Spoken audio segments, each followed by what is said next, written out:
Le centre hospitalier de Darnétal a mis en place un outil de formation innovant dans la prévention des chutes des personnes âgées. Il s'agit d'une chambre de patients reconstituée dans laquelle 12 erreurs ayant potentiellement un impact sur la sécurité des patients ont volontairement été placées par les formateurs. Cet atelier est innovant pour deux raisons. Premièrement, la chambre des erreurs a déjà été abordée sur la thématique de l'hygiène, de l'identitovigilance ou le parcours du médicament, mais jamais sur la thématique de la prévention des chutes. Donc en ça, c'est une innovation.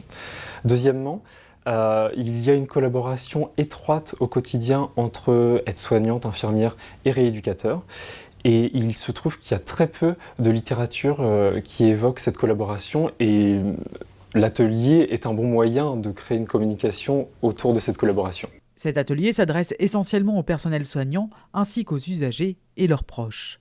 L'objectif, évaluer et améliorer les connaissances de chacun sur la prévention du facteur environnemental du risque de chute. C'est un atelier qui est très bien vécu par les soignants parce que c'est pas stigmatisant, ils trouvent ça plutôt ludique.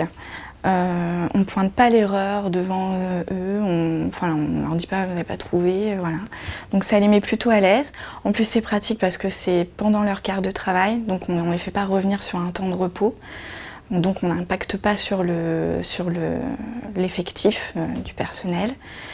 Et puis voilà, ça permet aussi qu'ils nous apportent des nouvelles erreurs. On peut réajuster pour les prochains ateliers, rendre l'atelier vivant puisqu'on change le type d'erreur à chaque fois.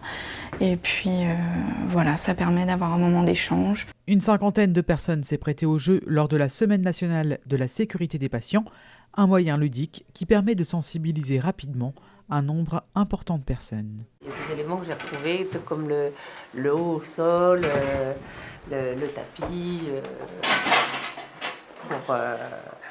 pour moi-même faire la leçon en manière. Il y a des choses que je sais qui ne doivent pas figurer là.